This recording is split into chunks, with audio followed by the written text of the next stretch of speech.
Channel. আজকে আমি আরেকটা নতুন একটা রেসিপি নিয়ে চলে এসেছি। সেটা হলো ছানার ডালনা। সম্পূর্ণ নিরামিষ পদ্ধতিতে আমি ছানার ডালনাটা করব আজকে। তোমরা দেখতে থাকো আমি কিভাবে ছানার ডালনা করি। এই যে আমি ছানা নিয়ে নিয়েছি, টমেটো পিউরি নিয়েছি, কাশ্মীরি রেড চিলি পাউডার নিয়েছি, আদা কাঁচা লঙ্কা বাটা নিয়েছি, পোস্ত বাটা নিয়েছি, জিরে গুঁড়ো ধনে গুঁড়ো নিয়েছি, আর গরম মশলা বেটে নিয়েছি। দেখে নেওয়া যাক আজকের মূল রেসিপি। এই যে আমি ছানাটাকে এখন আমি মেখে নেব একটা বড়া তৈরি করার জন্য।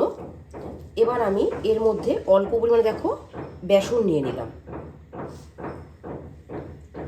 আর অল্প লবণ হলুদ দিয়ে আমি একটা ডো তৈরি করে নেব।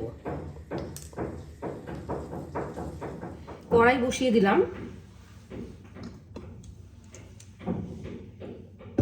কড়াই গরম হয়ে গেলে আমি এতে সর্ষের তেল দিয়ে দেব। ছানার বলগুলোকে আমি দেখো চ্যাপটা চ্যাপটা করে করে নিয়েছি, শেপ দিয়ে নিয়েছি। কড়াইতে আমি সর্ষের তেল দিয়ে দিলাম।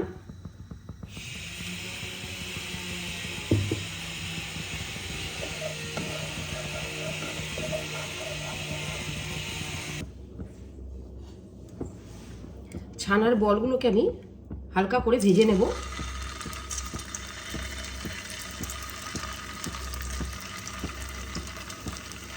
আঁচটা কমিয়ে কমিয়ে ভাজবো, না হলে বড়াগুলো পুড়ে যাবে।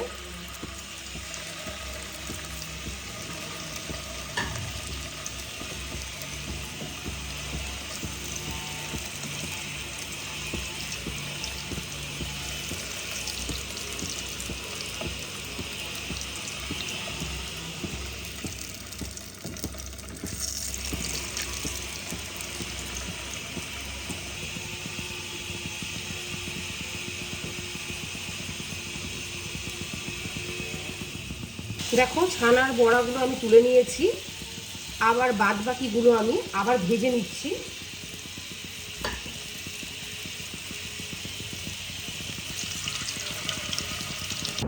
দেখো আমি এইবার হলুদ আর লবণ তেলের মধ্যে দিয়ে দেবো অল্প করে।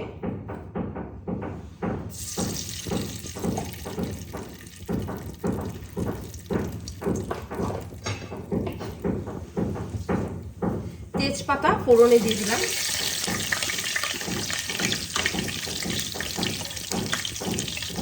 গোটা জিরে দিয়ে দিলাম।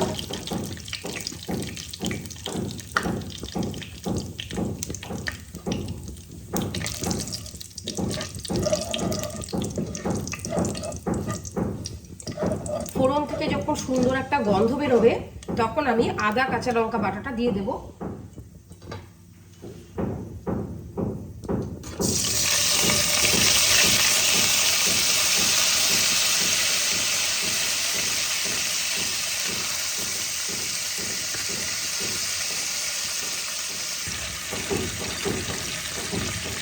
এইবার আমি 1 চামচ জিরে পাউডার অ্যাড করে দিলাম।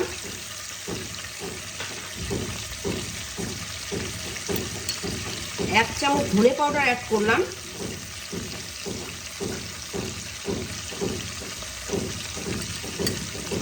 হাফ চামচ দেখো কাশ্মীরি রেড চিলি পাউডার দিয়ে দিলাম।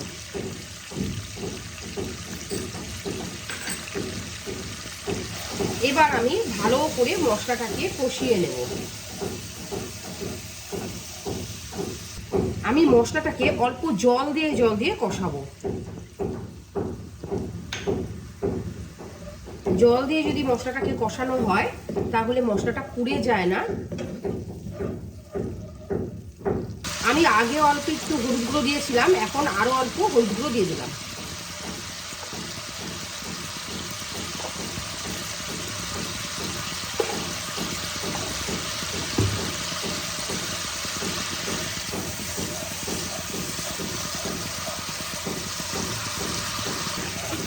এবার আমি টমেটো পিউরিটা দিয়ে দেব।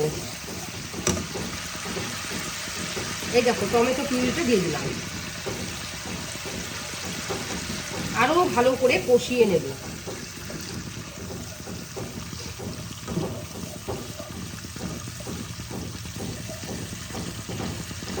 ঢাকা দিয়ে দিয়ে কষাবো।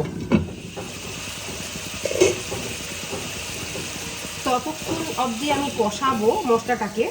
যতক্ষণ অবধি টমেটোর কাঁচা গন্ধটা চলে না যায়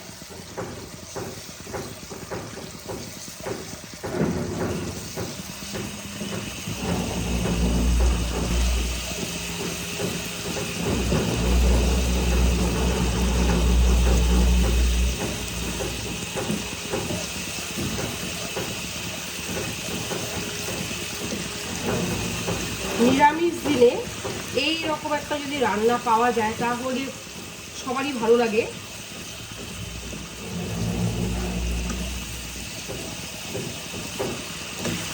মশলা দেখো আমার ভালোভাবে কষে গিয়েছে। এবার আমি এর মধ্যে পোস্ত বাটাটা অ্যাড করে দেব। এই যে পোস্তটাকে আমি বেটে নিয়েছি,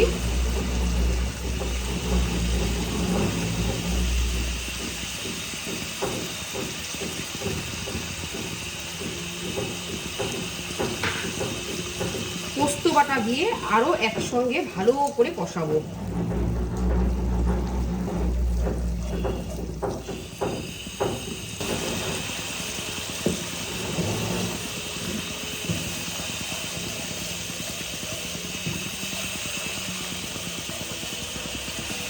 মশলা দেখো আমার ভালো করে কষে গিয়েছে। এবার আমি এর মধ্যে পরিমাণ মতন জল দিয়ে দেব। এর মধ্যে আমি দেখো ঈষদুষ্ণ হালকা গরম জল দিলাম।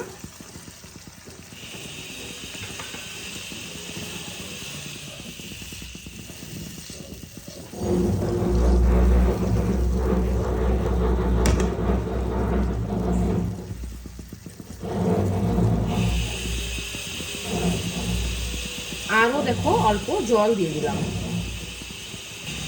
ঝোলটা ফুটে ওঠা পর্যন্ত অপেক্ষা করব। ঢাকা দিয়ে দিলাম।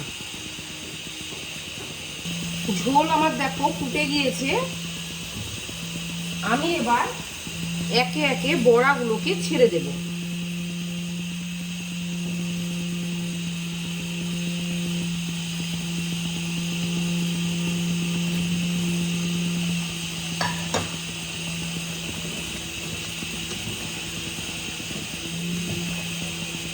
আরো 2-3 মিনিট ফোটাবো।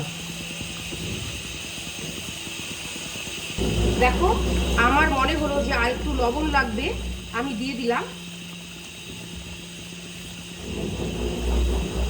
লবণটা তোমরা স্বাদ অনুযায়ী দেবে।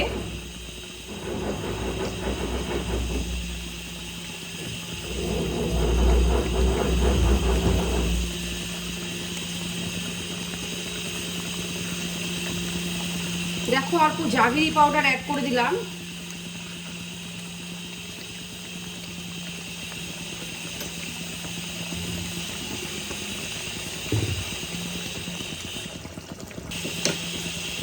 দেখো এইবার আমি অল্প যে গরম মশলা বেটে রেখেছি সেটা আমি দেখো অল্প পরিমাণে দিয়ে দিলাম।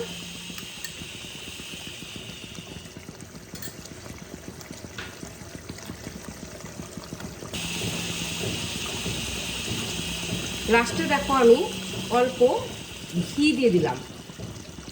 ছানার ডালনাতে ঘি গরম মশলা দিতেই হয়।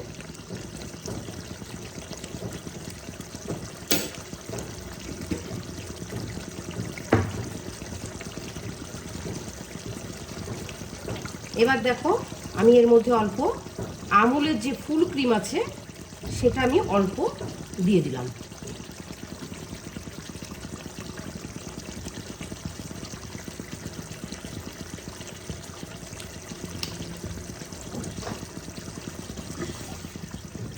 ভালো করে মিশিয়ে নেব। বন্ধুরা এইরকম একবার বানিয়ে খেয়েও দুর্দান্ত লাগে, কোনো কিছু লাগবে না সাথে। এই এক পদ দিয়ে তোমরা সম্পূর্ণ ভাত বা রুটি যে যেটাই খাও খেয়ে নিতে পারবে।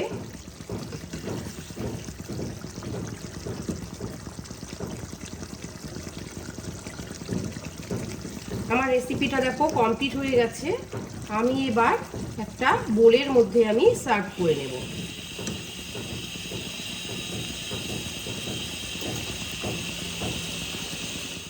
বন্ধুরা রেসিপি আমার কমপ্লিট হয়ে গেছে। আমি একটা বোলের মধ্যে নিয়ে নিয়েছি। তোমাদের রেসিপিগুলো কেমন লাগছে সেটা অবশ্যই কমেন্টের মাধ্যমে জানিও। আর যদি নিত্য নতুন এরকম ভিডিও যদি তোমরা পেতে চাও তাহলে আমার চ্যানেলটাকে অবশ্যই সাবস্ক্রাইব করে দিও।